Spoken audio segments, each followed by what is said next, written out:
So what is up guys? Still student here at welcome sa aking YouTube channel.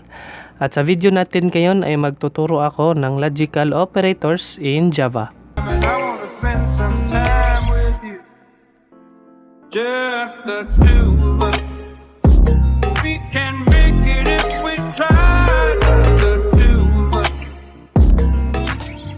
Okay? So what is logical operators in Java? Okay, logical operators used to construct complex condition. So meaning ginagamit ito para mag-combine ng dalawang relational statement. Okay? So logical operators give the value of Boolean data type. So that means true or false ulit. Okay? So, example. So, yan ang example natin. 3 is less than 4 and 1 is less than 2. So, dito mga kaklase, okay, mag-highlighter muna ako. Ito yung pinakaunang relational statement. Okay? So, hindi nyo pa alam ang relational statement, gumawa na ako ng video dyan. Ilagay ko lang yung link sa description below para hindi na kayo mahirapang maghanap. Okay? So, ito yung pinakauna na relational statement. Okay, at ito yung pangalawa. So, kailangan ng logical operators which is ito. Ito ang logical operators, dalawang and symbol. Okay, para makapag-combine ng iisa lang na relational statement. Okay? Gaya nito. 3 is less than 4. Ito ay or naman, or na statement. Or na logical operator. Okay? So, meron tayong tatlo. Okay, tatlo na logical operator symbol. Okay? Pinakauna itong and to, okay? Or is gamit itong dalawang I don't know kung anong tawag nito.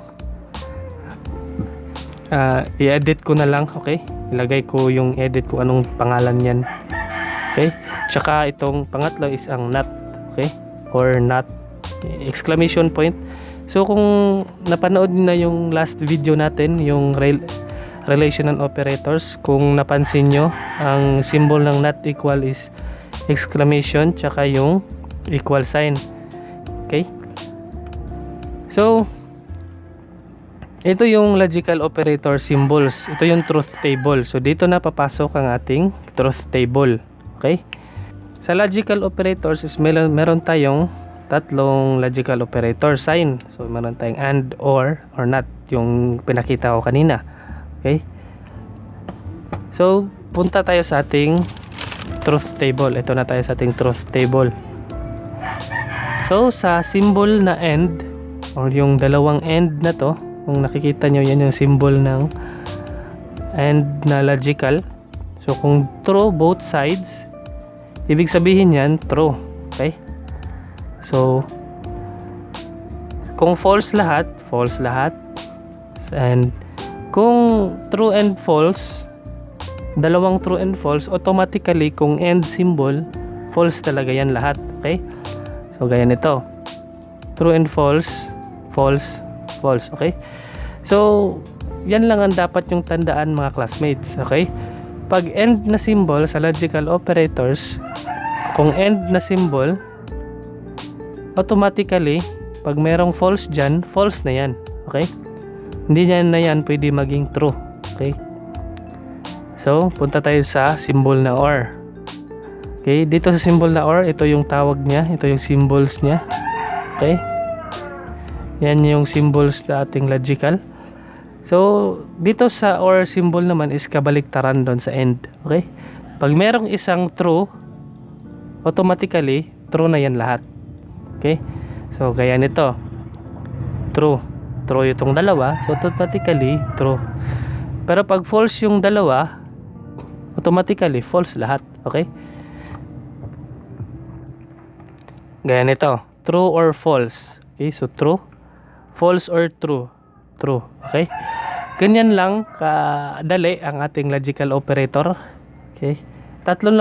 Meron lang tayong tatlong logical operator eh. Okay? So, gaya nito. Not F or not true. Ang ibig sabihin yan, false yan. not false, ibig sabihin yan is true. Okay, ganyan lang po kadali ang ating logical operator symbol. So, I think tapos na tayo sa ating discussion. Punta na tayo sa ating IDE or programming platform para makagawa na ako ng mga examples. Okay?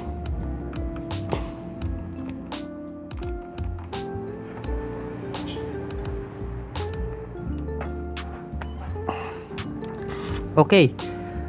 At andito na tayo sa ating programming platform. Uunahin natin bigyan ng example ang AND na symbol, okay?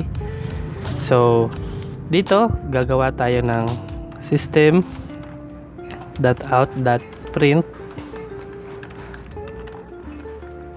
ganyan ng print line, okay? Print line. So, gagawa tayo ng logical statement or logical operator. So, ibig sabihin, complex, mag-combine tayo ng dalawang relational statement, okay? So, 2 is less than to 3. Tapos, gagawa tayo ng logical symbol, which is AND. 2 is less than 1. So, dito, this statement, nagpapahiwatig yan ng true. Okay? Tapos, dito sa kabilang statement, nagpapahiwatig yan ng false. Okay? So, gaya ng examples ko kanina dun sa truth table, pag AND ang ginamit mo, tapos meron isang false, okay, sa AND na logical operators is automatically magiging false na to lahat. Diba? Okay? So, try nating i-output.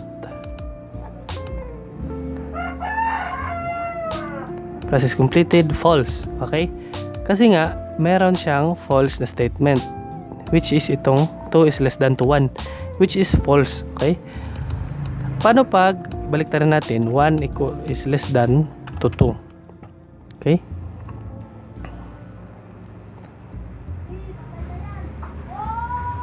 So, ang output niya is true. Okay? Kasi nga, both ang tawag nito, relational statement are true. Di ba? So, 2 is less than to 3, which is true. And 1 is less than to 2, which is true. So, true yung value niya. Okay? Ganyan lang po kadali ang ating logical operators. Okay? Yan lang ang tandaan nyo guys. Okay?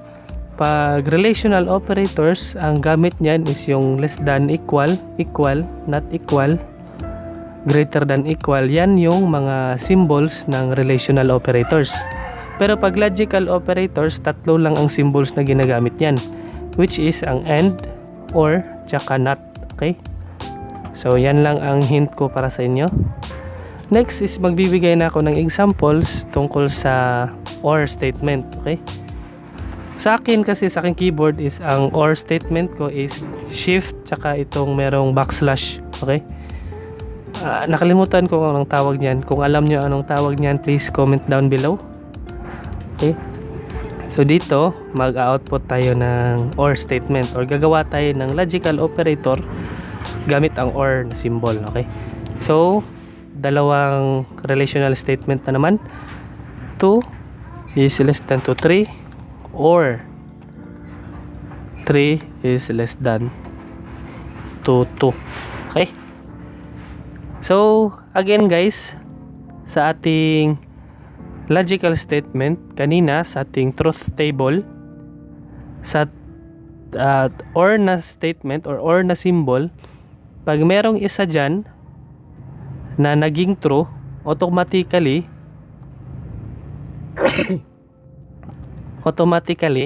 true na yan lahat. Okay? So ito, 2 is less than to 3, which is true, tsaka 3 is less than to 2, which is false. Pero OR yung ginamit natin, so mag-expect ka na true yung output niya. Okay? So try natin i-run. So process completed, meron tayong value na true. Okay? Paano kung i-output natin ang false? So madali lang yan, gawin natin false lahat. Okay? 1 is greater than to 2 or 3 is less than to 2. Okay? So, process completed, false. Okay? So, ganyan lang po kadali ang ating logical statement or logical operators gamit ang Java. So, meron pa tayong panghuli na logical operator which is ang not. Okay, so gagawin natin dito double. So, not 2 is less than to 3. Okay. Process completed, false. Okay. Kasi nga dito sa statement na to is true to siya. Okay. So, pag sinabi nating true, pero may ginamit natin yung not na statement. Okay? Not statement. So, ang kabaliktaran. So, 2 is less than 3 is true, pero may kabaliktaran tayo na not true. That means false. Okay? So, ganyan lang po kadali ang ating logical operators. So, yan lamang po ang ating Java operators na logical operators. I hope meron kayong natutunan. So, dyan lamang magtatapos ang ating Java tutorial sa ngayon.